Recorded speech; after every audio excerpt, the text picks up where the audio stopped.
São esses os avisos que eu gostaria de reforçar com vocês, tá bom?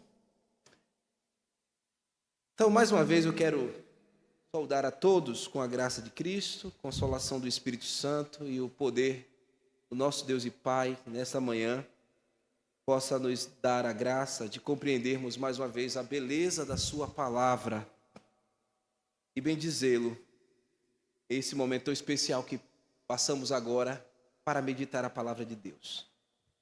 Você que está acompanhando conosco os cultos pela manhã, sabe que nós estamos fazendo a exposição na carta ou no livro histórico de Lucas, Lucas/Atos. É o livro que chamamos de Atos dos Apóstolos. E estamos aqui no capítulo 7. Por algumas semanas já falando a respeito desse grande sermão que o irmão Estevão está falando diante do Sinédrio. Na altura da sua pregação, nós estamos mencionando o personagem muito relevante na cultura dos judeus, Moisés.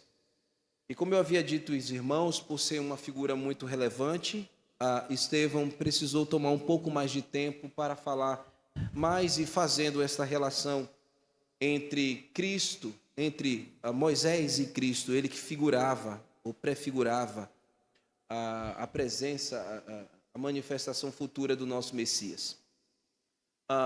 Moisés é muito importante entre os judeus, como eu havia dito aos irmãos, porque ele foi usado pelo Senhor para livrar os hebreus de uma escravidão que já perdurava mais de 4 séculos, 430 anos com mais exatidão. E ele foi o legislador do povo, ele foi o profeta e, como eu tenho dito, sempre apontando aqui para Cristo. No sermão passado, Estevão falou sobre o dia em que Deus se manifestou a este homem no meio de uma sarça ardente. Eu mostrei para vocês que quem estava ali na sarça ardente e havia aparecido para Moisés foi o próprio Senhor Jesus Cristo. Não era uma angelofania. Lembram, irmãos? Angelofania são manifestações de anjos, seres espirituais no Antigo Testamento. Há algumas aparições também no Novo Testamento de mensageiros que estão a serviço de Deus. Eu não mencionei isso no sermão passado, mas ainda haverão de acontecer manifestações de anjos. O Apocalipse diz que haverá anjos cruzando o céu, anunciando o juízo de Deus, tocando trombetas, e ainda haverão essas manifestações, mas isso é para o futuro. Hoje a gente não fica mais aguardando revelação de anjo nessa dispensação, porque Deus nos fala por meio do Filho que Ele enviou, que é o nosso Deus e Salvador Jesus Cristo. Eu mostrei para os irmãos que esse Deus esteve à frente do seu povo, à frente de Moisés, e a gente viu no texto que Ele tirou o povo do Egito, da escravidão, com grandes sinais e prodígios. E também esteve com o povo no meio do deserto durante 40 anos. E concluiu-se aquela fase final da vida de Moisés, que eu disse, a vida de Moisés é dividida em 3 partes, cada parte de 40 anos. Seu nascimento, depois o seu tempo no deserto de Midian, seu retorno ao Egito e o tempo em que ele guiou o povo no deserto. E uma abertura do Mar Vermelho e tantas outras coisas, foi Cristo que realizou por meio do nosso irmão Moisés. E depois dessas manifestações sobrenaturais, irmãos, eu apliquei para ir mostrando para vocês, eu apliquei dizendo que assim como Moisés veio do deserto de Midian, Cristo ele veio do céu, Ele não veio de um deserto, ele veio do céu, mas também passou naquela relação de 40 anos, ele passou um tempo com Deus, orando durante 40 dias no deserto, e quando retornou e iniciou seu ministério, um ministério itinerante, cheio de milagres, cheio de virtude e poder, culminou entregando a sua vida depois de 3 anos e meio na cruz para dar a vida a todo aquele que crê no seu santo nome. No sermão de hoje, nós iremos continuar vendo a estrutura da pregação de Estevão, ainda nesse personagem. Mas agora o tom que o Estevão vai trazer para a nossa reflexão é sobre a idolatria. Estevão vai confrontar a idolatria dos seus irmãos. Ele vai mostrar que, assim como os seus antepassados, eles erigiram... Vou ligar aqui, irmãos.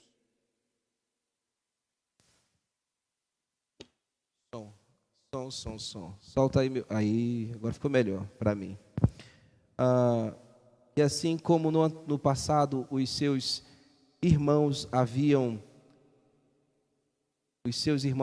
se entregado à idolatria, não era diferente ao que estava acontecendo naquela época entre aqueles homens ali no Sinédrio.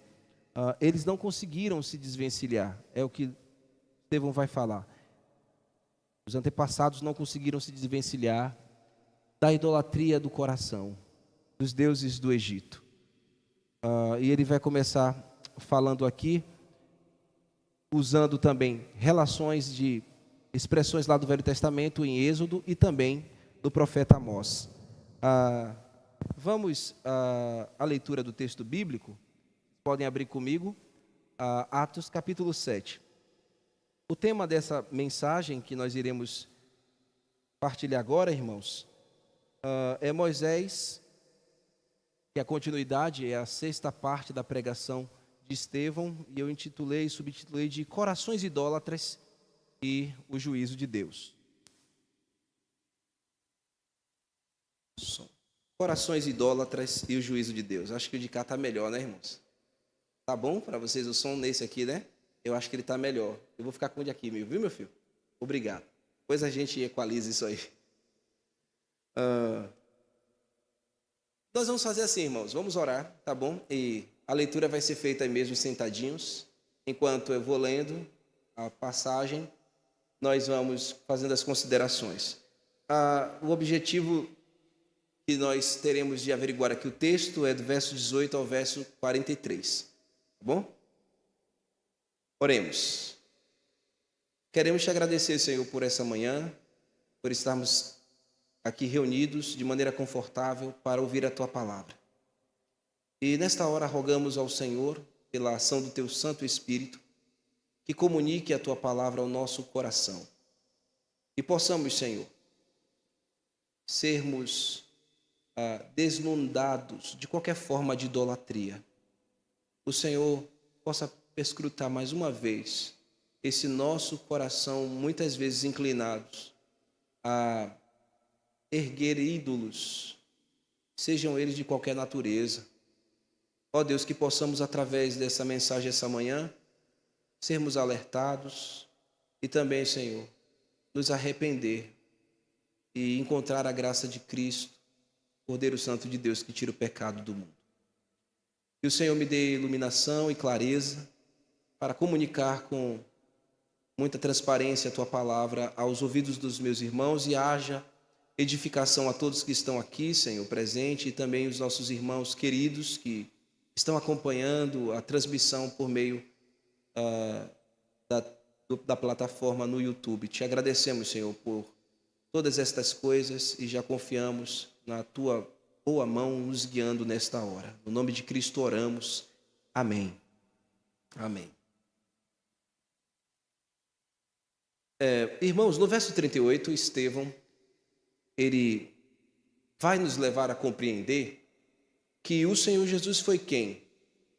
De fato, sempre esteve com Moisés no deserto, lhe entregando as palavras vivas. Então, isso é um ponto muito importante aqui, porque a gente já sabe que quem estava à frente do povo foi o anjo do Senhor, né? Era o Senhor Jesus.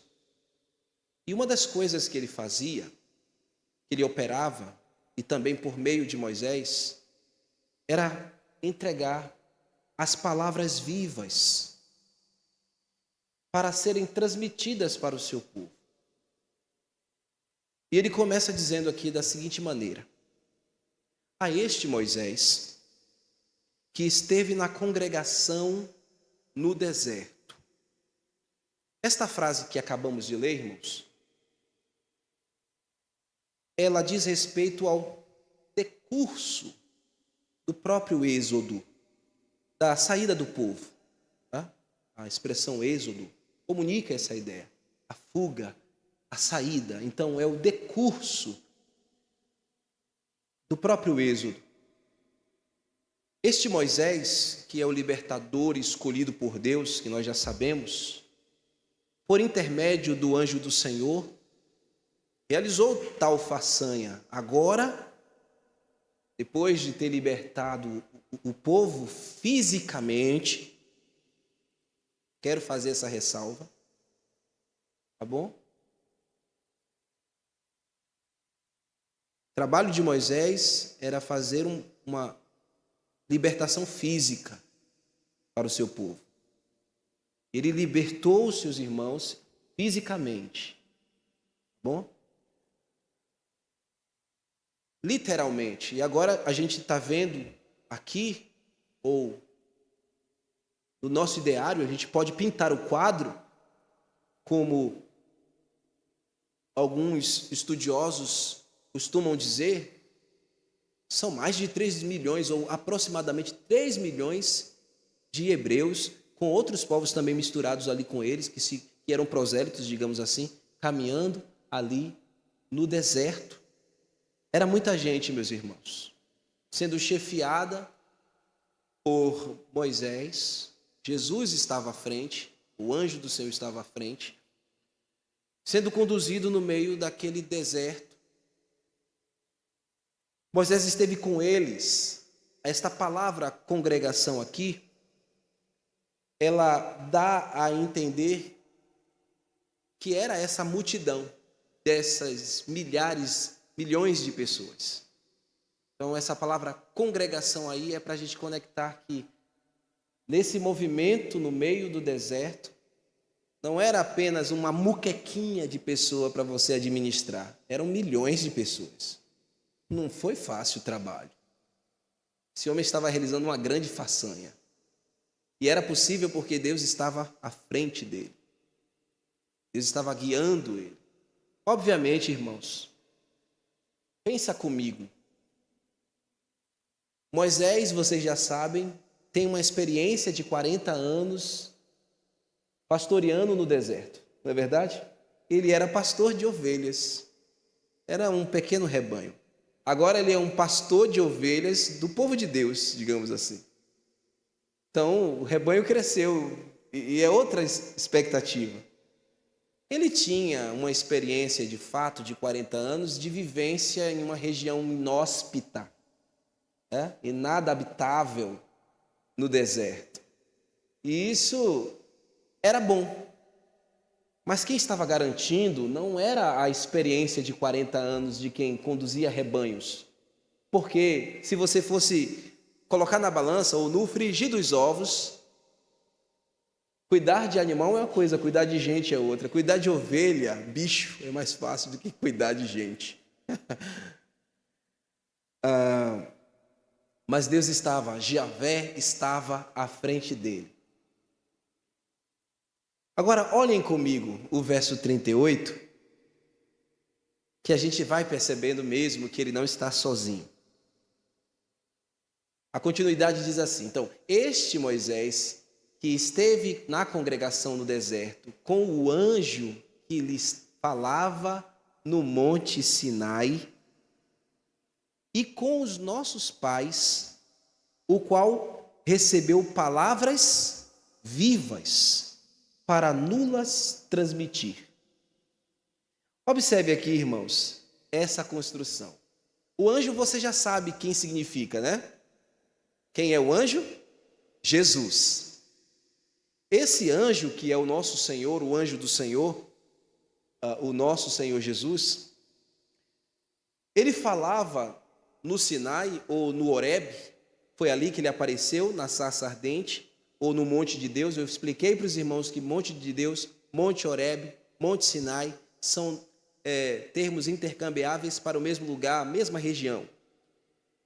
E ele estava usando a vida de Moisés e ele estava falando com o povo também.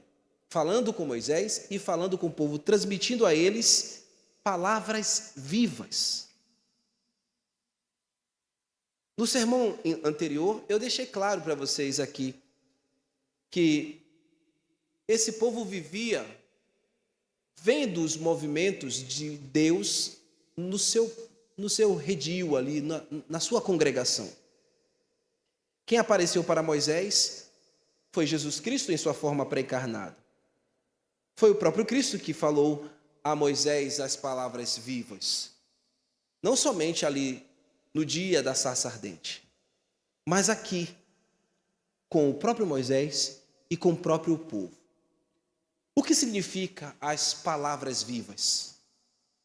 Palavras vivas refere-se aqui às leis de Deus, mas todos os preceitos de Deus. Porque às vezes quando a gente pensa nas leis de Deus, a gente só lembra daqueles 10 mandamentos que foram escritos pelo próprio dedo de Deus. Mas palavras vivas, que Estevão está dizendo, é tudo o que se passa, irmãos, do verso 20 de Êxodo até o verso 31 de Êxodo. Estevão não tinha tempo para falar tudo com muita minúcia. Nosso trabalho aqui é verificar como é que ele está sintetizando as coisas.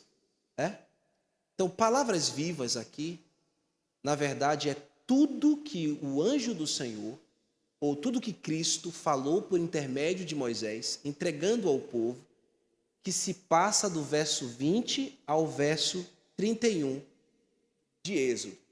Deixe-me eu tornar um pouquinho isso mais claro para vocês, tá bom? No capítulo 21, no capítulo 20, na verdade, de Êxodo, o que acontece no capítulo 20 de Êxodo? Os 10 mandamentos. E como foi que Moisés recebeu os 10 mandamentos? Numa tábua, né? Mas não é ainda no capítulo 20. A gente não percebe, porque a gente vem assim ouvindo as histórias, a gente vem vendo nas escolas bíblicas, de uma maneira muito sintética, né? Muito rápida. Ele recebeu as tábuas, sim. As tábuas de pedra. Ele recebeu mesmo. Mas o capítulo 20, ele havia descido do monte, eu não vou poder abrir aqui para dar todos os detalhes, mas ele havia descido do monte Horebe, e esses 10 mandamentos foi o próprio Senhor falando audivelmente ao povo.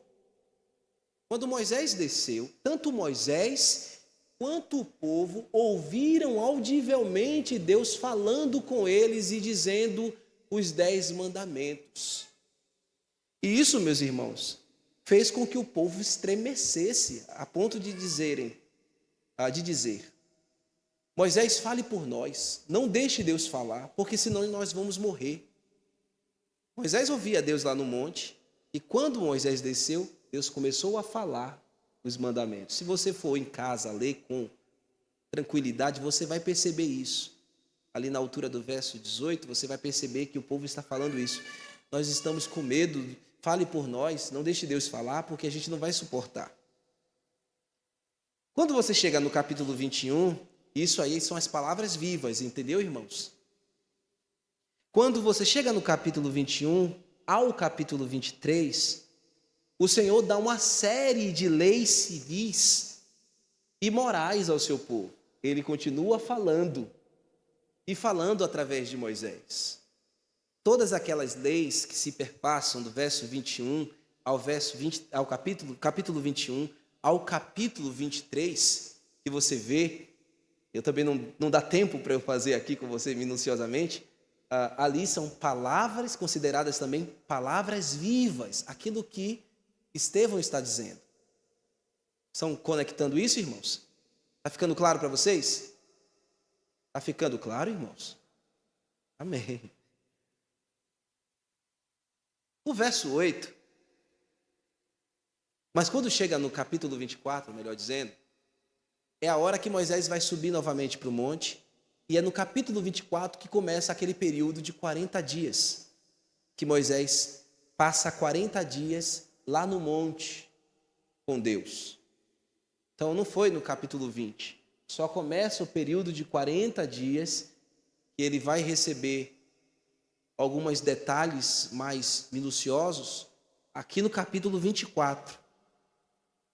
Mas quando chega no verso 8, antes de ele subir, depois de o povo ter ouvido todas essas palavras vivas, o povo no versículo 8 vai dizer que, o povo no versículo 7 vai dizer que estava se comprometendo com Deus. Por favor, coloca ali, capítulo 24, versículo 7 de Êxodo, para os irmãos verem.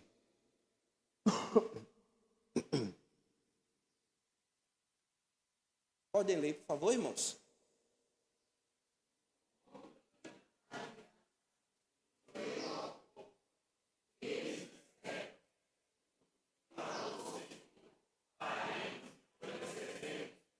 Tudo que Deus está falando, Moisés estava registrando, como um livro da aliança. E o povo se comprometeu com as palavras vivas de Deus. Aí, o que Moisés fez? Já que o povo se comprometeu, vamos chancelar isso aqui. E ele, no versículo 8, ele faz um sacrifício, confirmando aquela decisão do povo, sacrificando a Deus. Então, Senhor, estamos selando isso aqui, esse compromisso que o povo está fazendo contigo, com as tuas palavras vivas, ou com o livro da lei, ou com as tuas palavras. O povo está fazendo isso. Aí Moisés sobe para o monte e vai passar lá 40 dias. 40 dias no Monte Sinai, ou no Monte de Deus. Aí você chega para o capítulo 25 até o capítulo 31. Do capítulo 25 ao capítulo 31, quando Moisés está lá em cima, o que Deus está fazendo lá, ou Jesus está falando com Moisés, o anjo do Senhor? Ele vai dar a Moisés todas as medidas e todas as características, como ele deveria construir o tabernáculo, a casa que seria a habitação de Deus, as medidas, os utensílios, tudo como deveria ser feito. Moisés recebeu nesse período de 40 dias, que vai do capítulo 24 até o verso 31, até o capítulo 31. Lá em cima também ele recebeu de Deus, e isso palavras vivas. Ele recebeu do Senhor também quem seriam os sacerdotes, o sumo sacerdote, como eles iriam oficiar, o que eles iriam fazer, tudo isso ele recebeu do Senhor como palavras vivas, lá no monte. Ele recebeu também a direção como o povo iria cultuar ao Senhor, não seria um culto de qualquer maneira, Deus não receberia qualquer tipo de dedicação, e o Senhor disse quais eram as dedicações que o povo iria fazer, como iria fazer, o jeitinho bem minucioso. Durante esses 40 dias, Moisés estava recebendo tudo isso que eu estou dizendo aos irmãos como palavras vivas, e o povo havia se comprometido antes de Moisés subir. Mas chega um momento que Moisés tem que descer do monte. E é o capítulo 32, que ele vai descer do monte.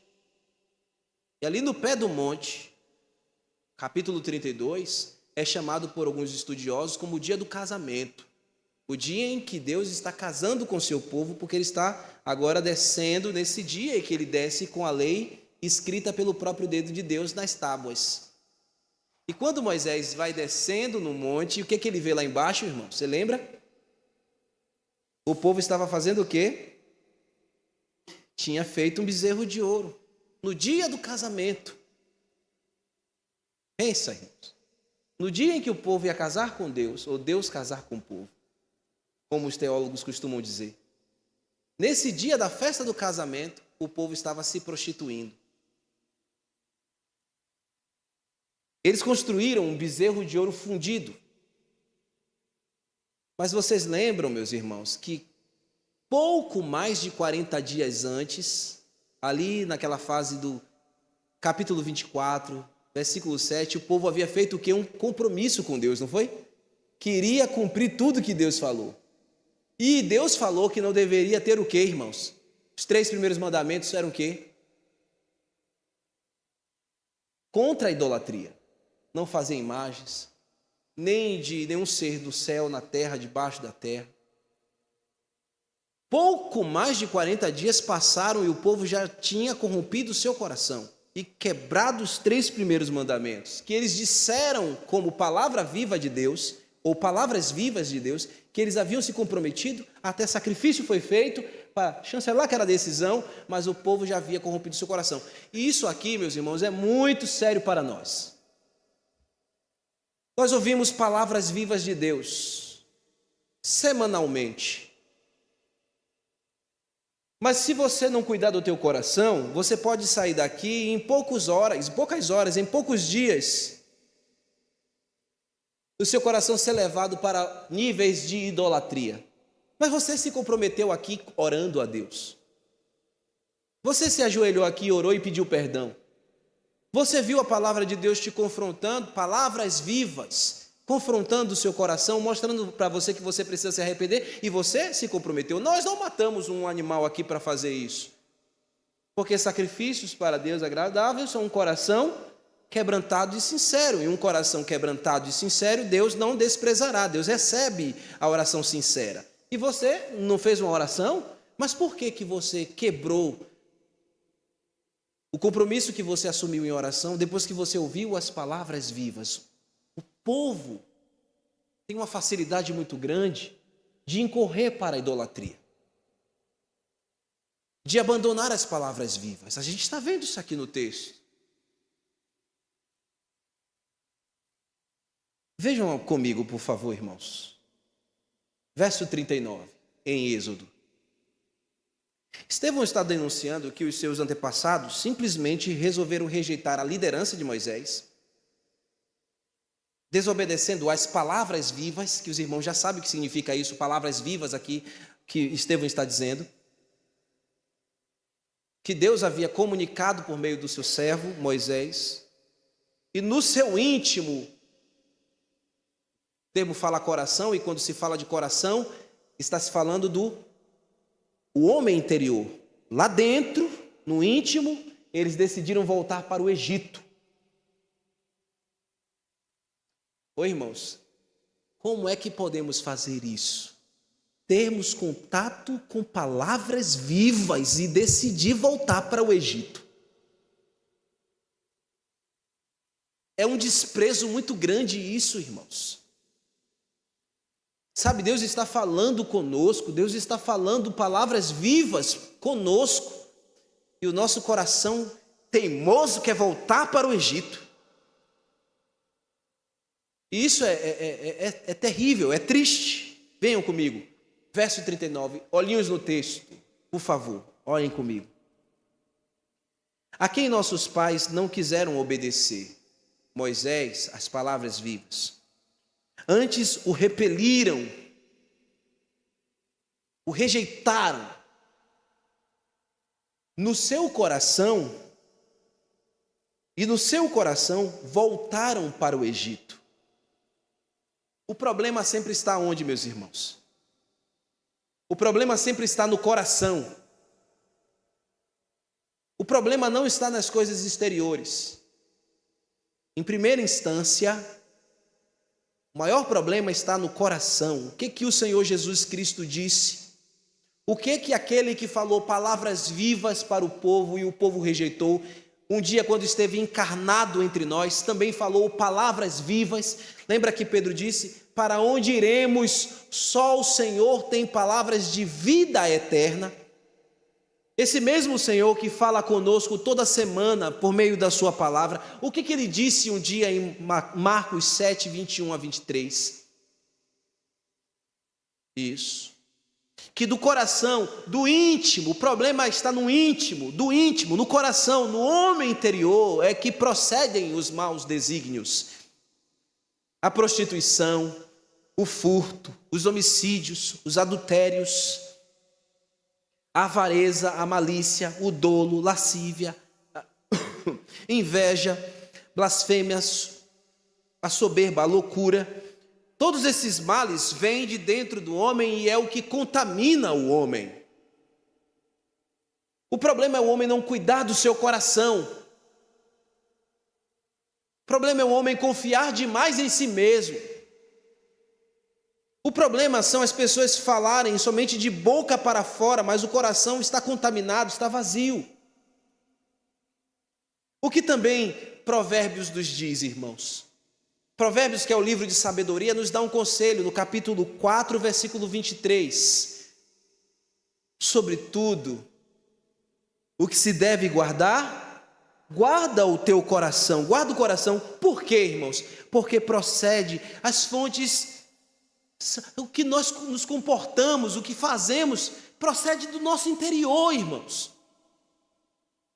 Se são coisas de vida, se são coisas que agradam de Deus, vão proceder de dentro para fora. Mas também se são coisas maléficas, se são coisas abomináveis, vão proceder de dentro para fora. Sobre tudo o que devemos guardar, guarda o coração. O que é que mais Satanás quer alcançar é o nosso íntimo, é o nosso coração. É tocar no nosso homem interior. Ele quer entronizar-se no nosso coração, irmãos.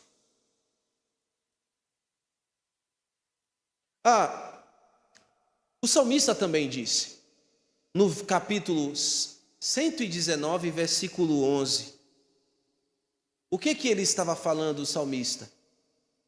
Guardo no coração as tuas palavras, ou no contexto que nós estamos vendo aqui hoje, guardo no coração as palavras vivas, para não pecar contra ti. Se meu íntimo eu acolher as palavras vivas, eu não vou pecar contra o Senhor, eu não vou praticar idolatria contra o meu Deus.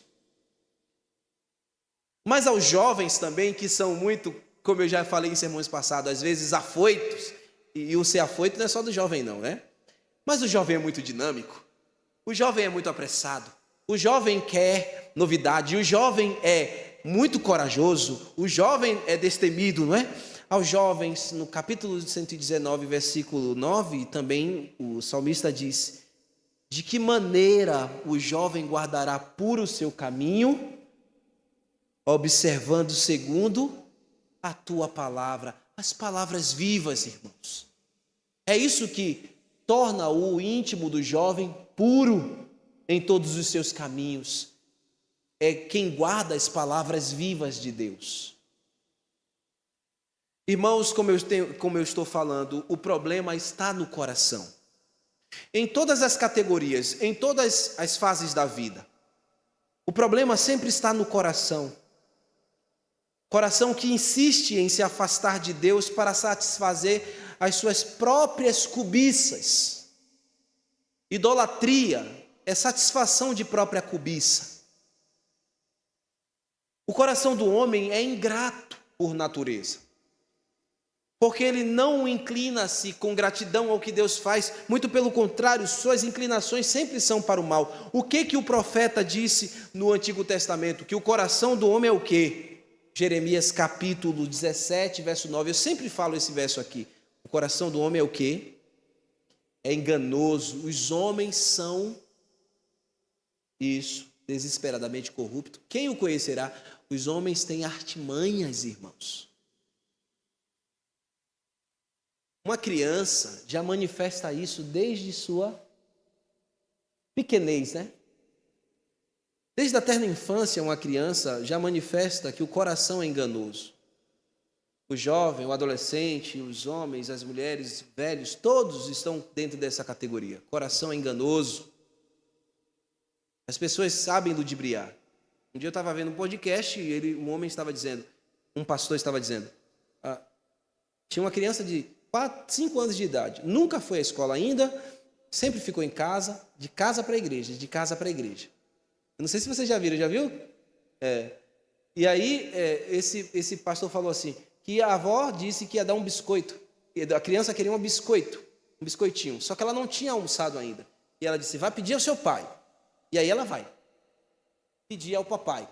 Ela pede ao papai, o papai diz, não, você ainda não comeu, você ainda não está no momento de comer biscoito.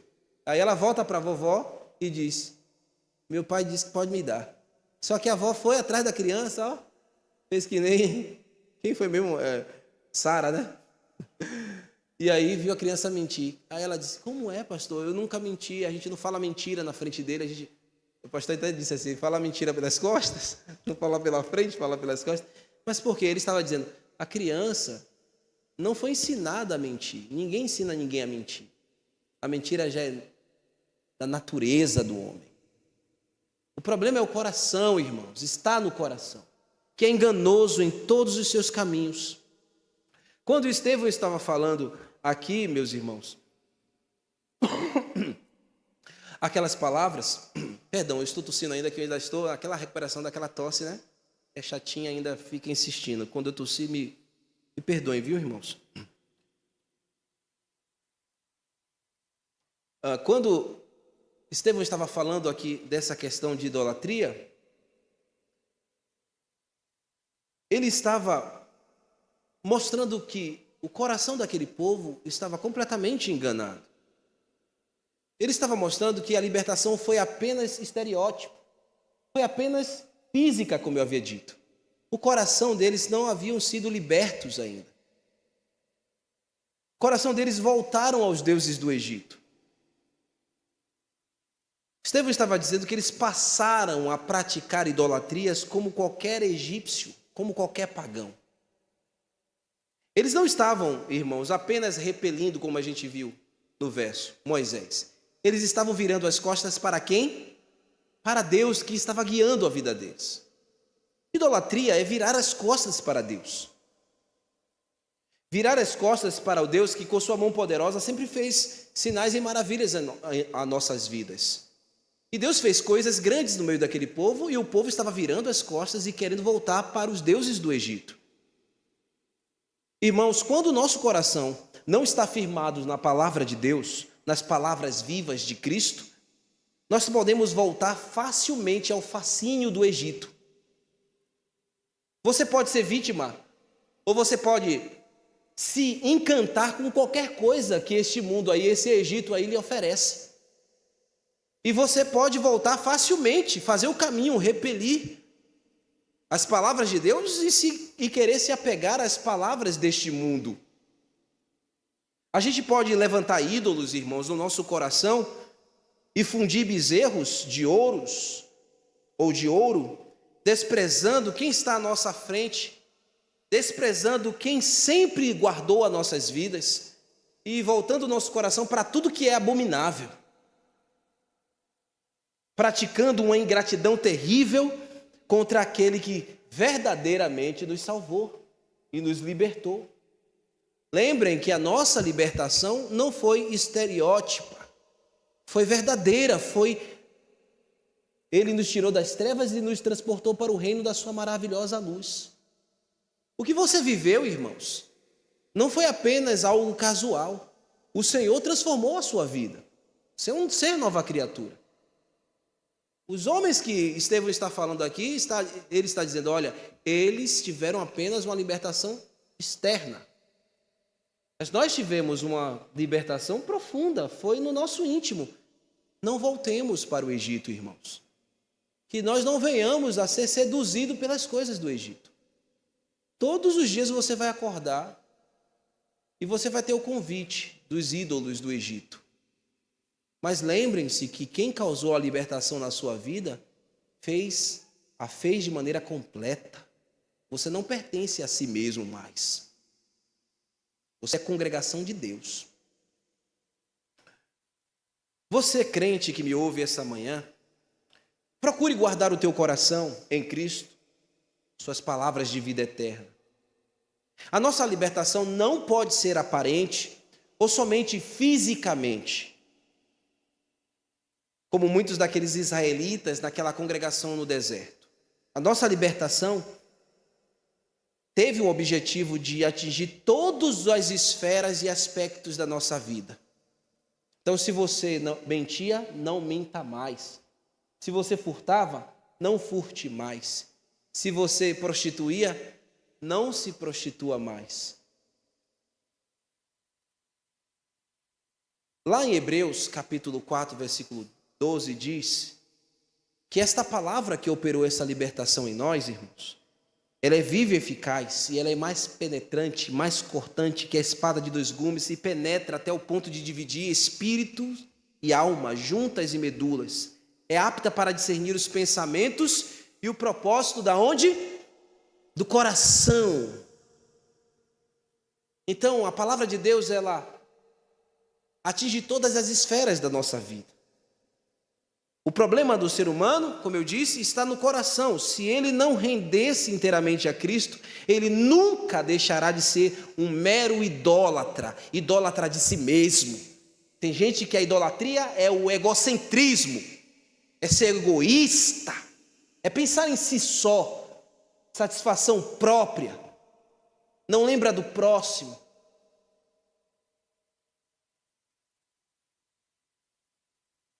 Se não acolhermos a palavra de Deus, não passaremos de meros idólatras, não passaremos de pessoas que estão erigindo o tempo inteiro bezerros de ouro. A idolatria pode ser um filho. Às vezes é um filho, o seu baluarte. Às vezes é o filho que você investiu tanto tempo, cuidou, mas você o coloca numa redoma, coloca num pedestal, e ele se tornou um ídolo na sua vida. Filhos não devem ser ídolos em nossa vida. Nós temos que corrigir, nós temos que ensinar, investir, amar, mas filhos são pecadores, não são perfeitos, são pecadores como nós, vão falhar, falharão sempre, como nós falhamos também. Nós não devemos idolatrar filhos, temos que cuidar, amar e transmitir a eles as palavras vivas, mas eles, por mais que cresçam e nos causem muita alegria, muito orgulho santo, nós não devemos idolatrá-los. Cuide o coração de vocês para que o filho ou os filhos de vocês não passem a ser o ídolo de vocês. Se o menino cai, ai meu Deus! Se o menino pega uma gripe e começa a escorrer o nariz, ai meu Deus! O menino cortou o pé jogando bola. Ah! O menino queria atravessar a rua. Não! Claro, a gente tem que cuidar, mas às vezes tornar esse menino ídolo impede ele amadurecer também. Quando ele chega na fase adulta, ele é uma criança ainda, porque ele sempre foi um poste ídolo na sua vida e você sempre procurou guardar. Procurou sempre estar curvado. Cuidado disso. O que a gente mais vê hoje são homens que são meninos porque foram idolatrados pelos seus pais. Ou meninas que não se tornaram mulheres porque foram idolatradas pelos seus pais. E dentro da igreja está assim, ó.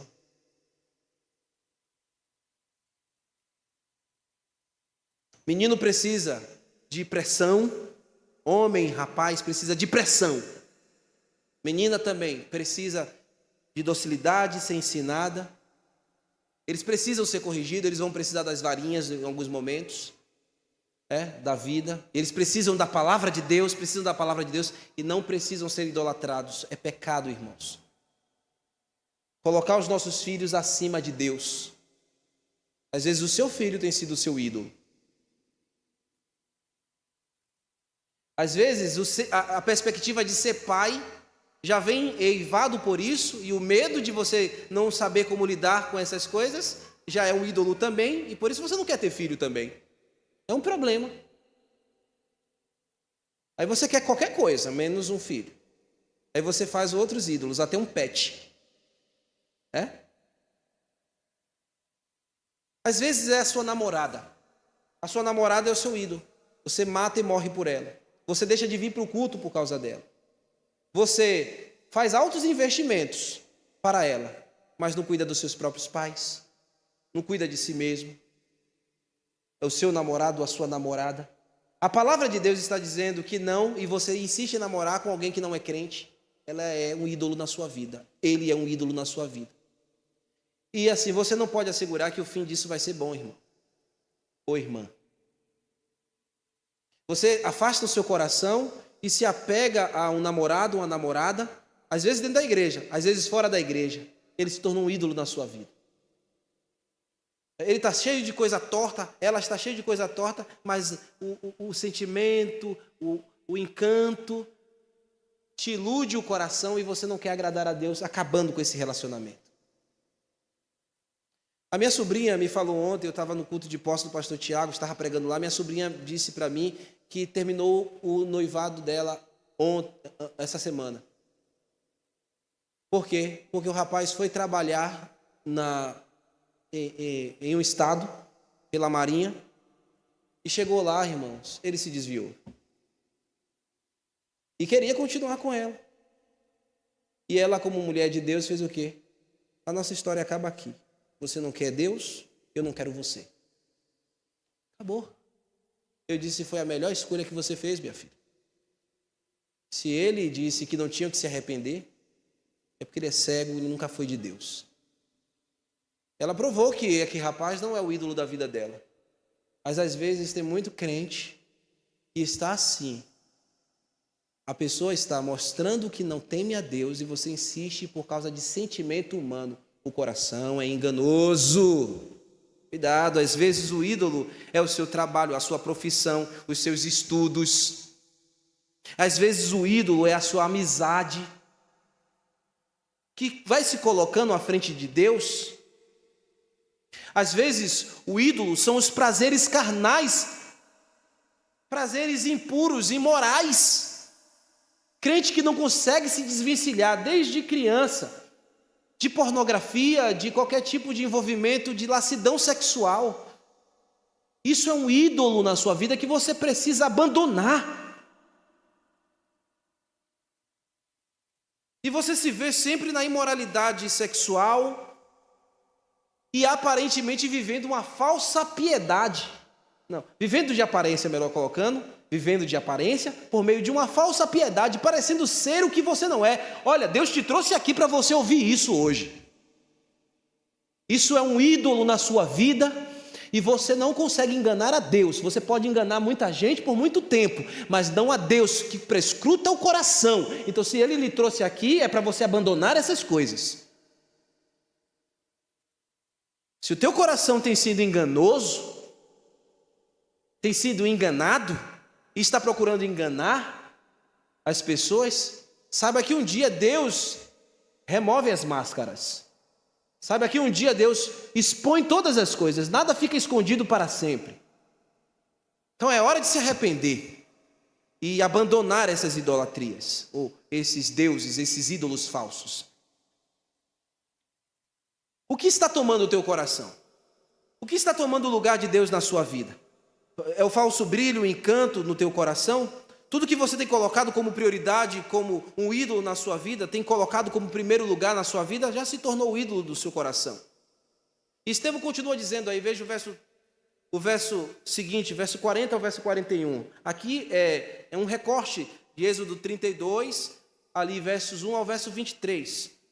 Ele vai dizendo, Arão, fazei-nos deuses que vão adiante de nós, porque este Moisés, que nos tirou da terra do Egito, nós não sabemos o que lhe aconteceu.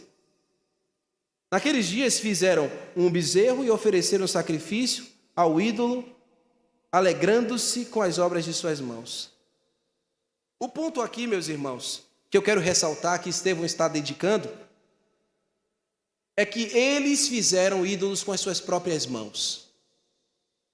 Homens constroem ídolos com as suas próprias mãos, são as suas responsabilidades. Os seus ídolos são as suas próprias responsabilidades. É de sua própria responsabilidade.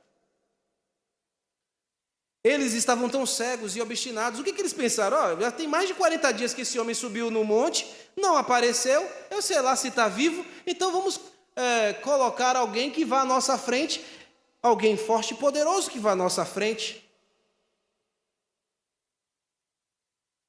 E por que eles resolveram fazer um bezerro de ouro? Você já se deu conta que foi um bezerro? Por que seria um bezerro? Por que eles não escolheram fazer um peixe de ouro? Ou, como eu estava falando com os meninos ali na escola bíblica, um dia conversando com eles. Por que não foi uma égua de ouro, um cavalo de ouro? Por que foi um bezerro de ouro? Porque a figura do bezerro, irmãos, não tem nada à toa, né? A figura de um bezerro no passado era um artefato.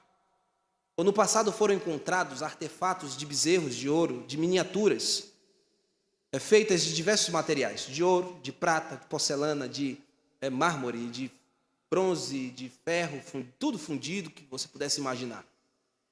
E a figura do bezerro foi encontrada há anos, 1500 anos antes de Cristo.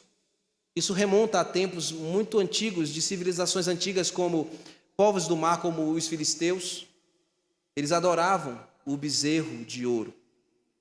Povos como os egípcios, ou outros povos mais antigos, adoravam o bezerro de ouro. E por que o bezerro de ouro? Porque na antiguidade, a figura do bezerro comunicava a ideia de força e virilidade. Então o que eles estavam dizendo? Vamos construir com as nossas próprias mãos um ídolo forte e viril, másculo, que vai à nossa frente, para que quando todos os povos pagãos observassem quem está à nossa frente, é uma figura forte e viril. Mas eles estavam quebrando o mandamento, irmãos. Eles estavam fazendo para si deuses falsos. E o texto diz que eles fizeram festa, foi o que Estevão disse. Eles fundiram esse falso ídolo e ainda fez festa. Abram comigo Êxodo 32, verso 6.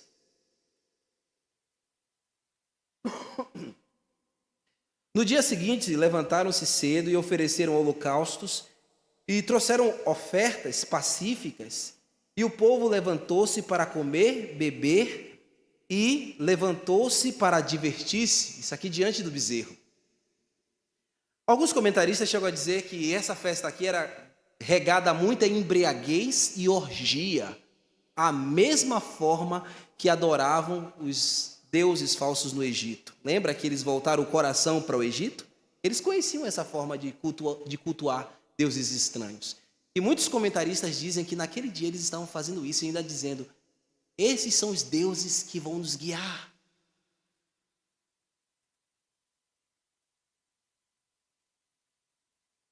Abram comigo aí, vejam comigo aí. Vamos ler o verso 7 ao verso 14 de Êxodo 32. Deixa eu ler com vocês. Quando eles estavam ali, irmãos, fazendo essa festa, Moisés está descendo do monte, é o capítulo 32, não é isso? Olha que está aqui, ó. O Senhor disse a Moisés: rápido, desça do monte. O seu povo, ele não estava mais chamando de quê? De meu povo. E Deus abomina a idolatria, irmãos. O seu povo, que você tirou da terra do Egito, se corrompeu. Como se desviaram depressa do caminho que eu lhes havia ordenado, das minhas palavras vivas. Derreteram ouro e fizeram um bezerro, curvaram-se diante dele, lhes ofereceram sacrifício e disseram: ó Israel, esses são os deuses que vos tiraram da terra do Egito. Agora, fique de lado, falando a Moisés. E eu lançarei contra eles a minha ira ardente e os destruirei. Depois farei de você, Moisés, uma grande nação. Moisés, porém, tentou apaziguar o Senhor, seu Deus. Aí ele disse: ó Senhor, exclamou ele, por que estás tão irado com o teu povo que tirastes? Aí Moisés fala: é o teu povo, não é o meu. É o teu povo, Senhor. Moisés percebeu que Deus estava irado, por isso ele sabia que Deus havia dito o teu povo. E aí ele fala: Senhor, é o teu povo. E o Senhor tirou com grande mão, com mão forte e poderosa. Por que deixar os egípcios dizerem: o Deus deles os resgatou com má intenção de exterminá-los dos montes e apagá-los da face da terra? Deixa de lado a tua ira ardente, arrepende-te quanto a esta calamidade terrível que ameaçastes. Isso aqui é importante, viu? A ameaça que Deus fez, que ameaçastes. Enviar sobre o povo. Lembra, aí ele vai falar, lembra dos servos Abraão, Isaque e Jacó, lembra das promessas que o Senhor fez, assumiste o compromisso com eles por meio de juramento, dizendo: tornarei seus descendentes tão numerosos quanto as estrelas do céu, e lhes darei toda esta terra que lhe prometi, e eles possuirão para sempre. Então o Senhor se arrependeu da calamidade terrível que havia ameaçado enviar sobre o seu povo. Eu li na NVT, que ela traduziu aí as palavras ameaça, porque realmente fica muito mais fácil de a gente capturar a ideia aqui.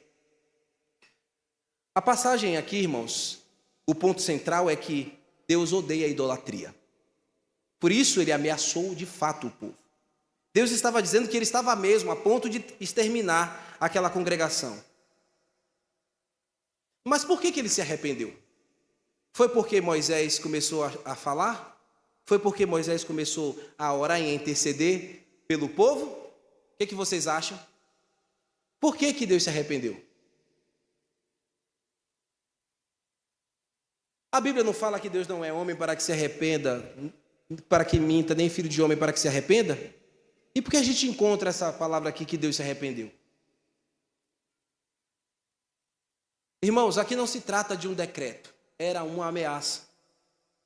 Porque se fosse um decreto divino que Deus, desde a eternidade, iria destruir o seu povo, isso ia acontecer e nenhuma intercessão de homem nenhum, mesmo de Moisés, iria mudar. Já aconteceu alguma coisa na sua vida que você orou tanto e não mudou? Porque era decreto de Deus. O ponto aqui é a gente entender que aquela ameaça era Deus falando e deixando claro: eu odeio a idolatria. Deus olha para nós, as coisas que a gente faz, e Ele está dizendo: eu odeio o que você está fazendo. Os deuses, os ídolos que você segue. Deixe-me mostrar algumas passagens para você. Mas, quando ele tomou a sua decisão, quem pode fazê-lo mudar de ideia? Ele faz o que lhe deseja. Está escrito isso lá em Jó. A palavra de Deus também diz: portanto, farás tudo o que planejou, porque ele controla o destino. Tudo o que ele fala e decretou vai acontecer. Ele também disse em Jó: sei que tudo podes e que nenhum dos seus planos podem ser frustrados. Desde a eternidade eu sou Deus, e não há quem possa livrar alguém das minhas mãos. Não há quem possa desfazer o que eu fiz. Então, textos como esse, irmãos, mostram que o Senhor, quando decreta alguma coisa, Ele vai fazer mesmo, e ninguém vai mudar. Isso é a soberania de Deus na vida dos homens, na humanidade, e ninguém pode fazê-lo voltar. Mas Deus se arrepender aqui, quando Estevão menciona essa referência, a gente vê isso lá em Êxodo, significa também uma figura de linguagem. Porque no nosso português, uma figura de linguagem como prosopopeia. Prosopopeia é uma figura de linguagem que a gente usa alguns tipos de sentimentos humanos para atribuir a algum ser que não seja humano, animal, ou mesmo em algumas literaturas a divindades. Mas na teologia a gente chama isso de antropopatismo. É quando a gente pega sentimentos humanos e coloca lá em Deus. Deus se irou. A ira é um sentimento humano e o autor bíblico coloca lá, Deus se irou. A gente não consegue entender com profundas dimensões os sentimentos de Deus, por isso a gente usa as nossas categorias ou a nossa figura de linguagem para que a gente entenda o que está acontecendo. É isso que o autor bíblico está falando. Deus se arrependeu, ele está usando a linguagem humana para comunicar que Deus havia ameaçado o povo e não cumpriu aquilo porque não era decreto dele. Ficou claro para vocês? Então, por isso que quando você vê nas Escrituras Deus se arrependeu, ali é uma figura de linguagem. Porque se for um decreto, Deus não muda os seus decretos. Se Deus determinou na sua vida alguma coisa, irmão, ela vai acontecer na íntegra, viu? Ninguém vai mudar isso. Então não seria uma condição. É como que você estivesse andando na rua, Wilton, dirigindo, numa tocada, uma velocidade, e você quer chegar lá em Pernambuco para visitar os seus parentes. É lá em Pernambuco, né, Joana? Quer visitar os seus parentes. Aí você vai numa tocada, eu estou indo a 80 quilômetros. Você percebe de um dado momento, você percebe que você vai se atrasar um pouco, e você dá uma guinada ali, né? Você aumenta a velocidade. Mas o propósito, você vai chegar. Então, esse Deus arrepender-se significa mais ou menos isso. Deus não mudou de ideia. Ele está trabalhando de uma forma, ele está em uma pegada, sabe? E no momento da história, ele dá uma guinada. Aí a gente começa a perceber a dinâmica de Deus no seu propósito. ele não se arrepende, ou seja, ele não muda de ideia. É uma guinada, é uma mudança de comportamento na história que o nosso Deus muitas vezes faz conosco. Deixa eu passar aqui mais à frente, senão não acaba essa pregação hoje, meus irmãos. Veja o verso, agora, os versos finais. Capítulo 40, versículo 42 ao 43. Estevão está falando que Deus julga a idolatria, né? Mas Deus se afastou e os entregou aos cultos da milícia celestial. Deus não destruiu aquele povo. Eu mostrei para vocês que era uma ameaça, não foi? Não era uma mudança de ideia. Vamos dizer que era uma guinada na história, né? E aí, na nossa linguagem, era um arrependimento. Mas Deus não deixou de punir. O que Deus fez? Está escrito ali, ó. Deus se afastou e entregou aquele povo ao culto da milícia celestial, aquela congregação. O que significa isso aqui, irmãos? Eles passaram a adorar não somente o bezerro de ouro. Eles adoravam também o sol, a lua, as estrelas e como alguns planetas. É o que Estevão vai deixando mais claro aqui, ó. Como está escrito no livro dos profetas. Aí ele sai de Moisés e vai para Amós. Aqui é uma citação de Amós. Ó casa de Israel, porventura me ofereceis vítimas e sacrifícios no deserto pelo espaço de 40 anos? Veja o verso 43.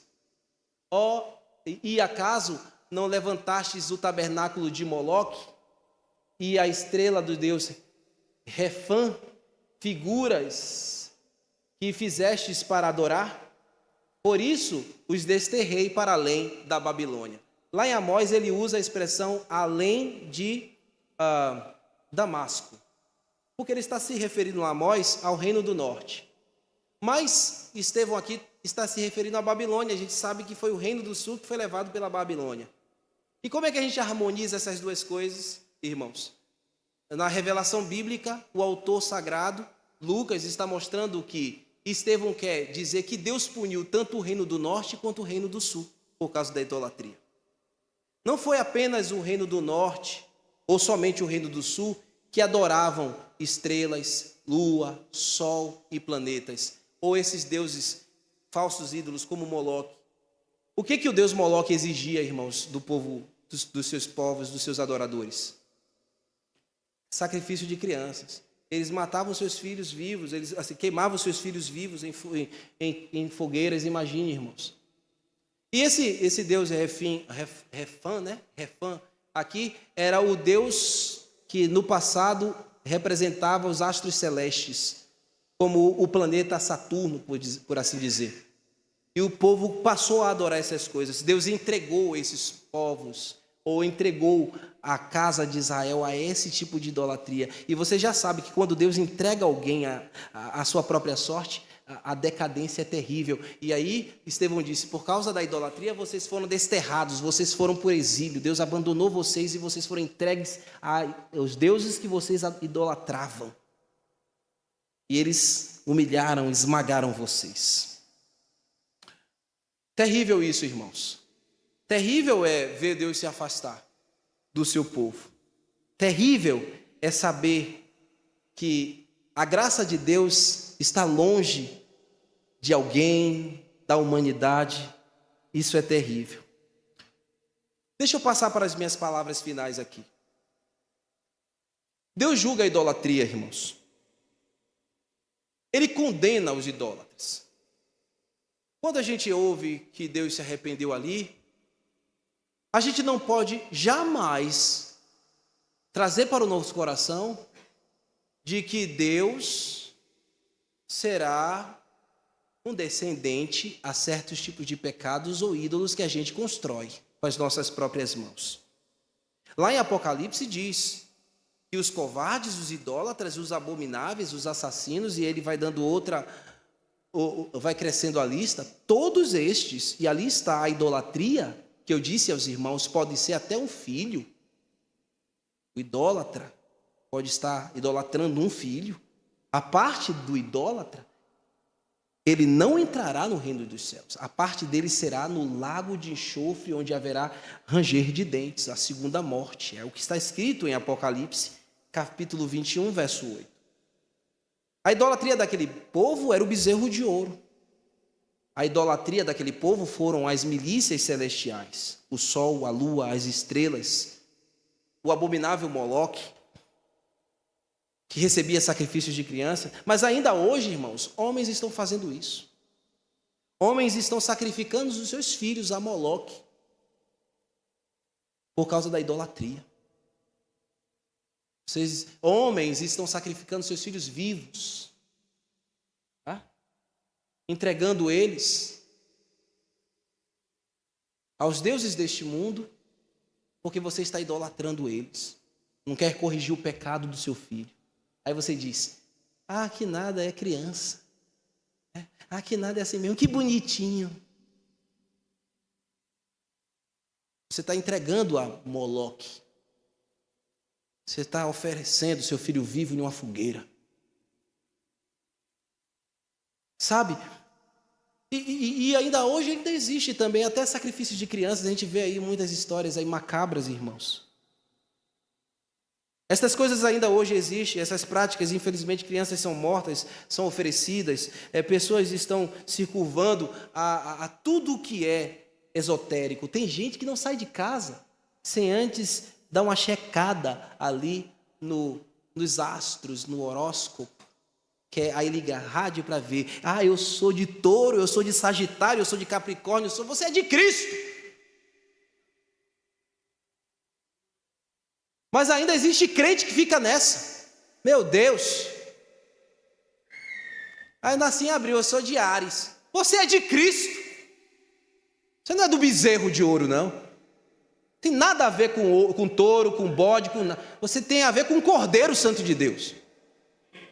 Mas tem gente que não sai de casa sem checar essas coisas. Isso é idolatria. E às vezes é simpatia. Está jogando bola, deu uma dor aqui de faca, né, que a gente chama. Facão, pega o mato e bota aqui, né? Ou a mãe fazia o quê? Pegava a saliva, o fio vermelho da roupa, pá! Colava na testa. Simpatia. E tem crente que tem um bocado de simpatia.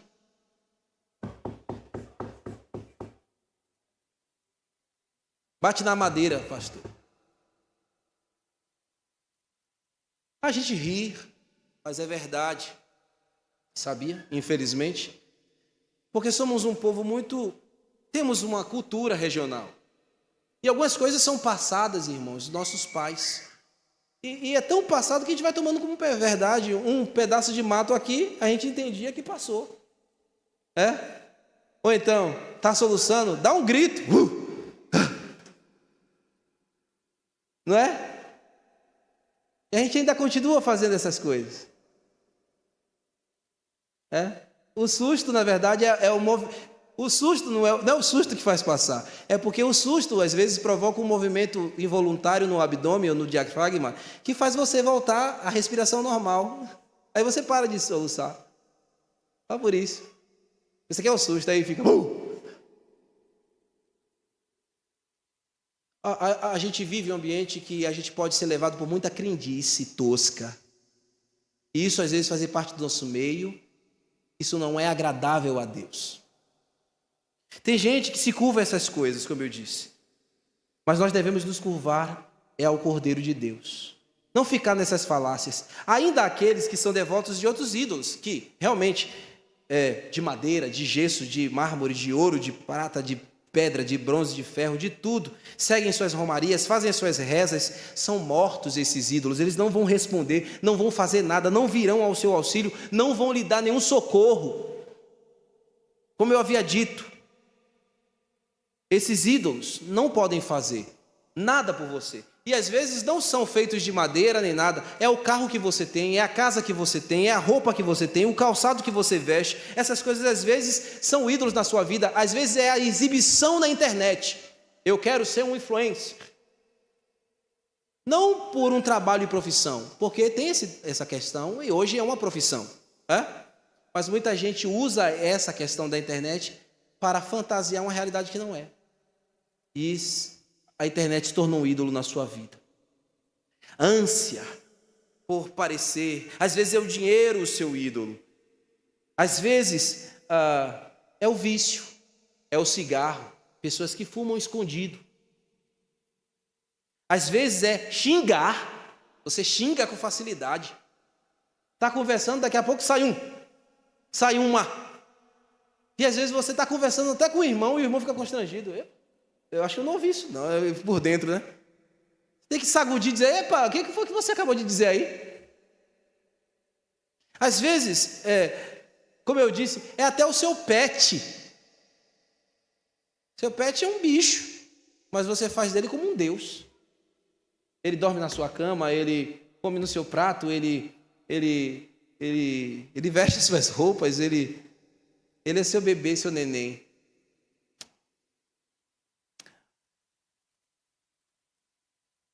Tudo que nós colocamos no lugar de Deus se torna um ídolo na nossa vida, irmãos. Até, como eu disse, essas crendices toscas que a gente precisa remover. Devemos nos arrepender. E se você tem alguma coisa dessa, pode ser um cigarro, como eu disse, pode ser um álcool, pode ser o sexo. Às vezes o sexo é o teu Deus. Você não vive sem isso.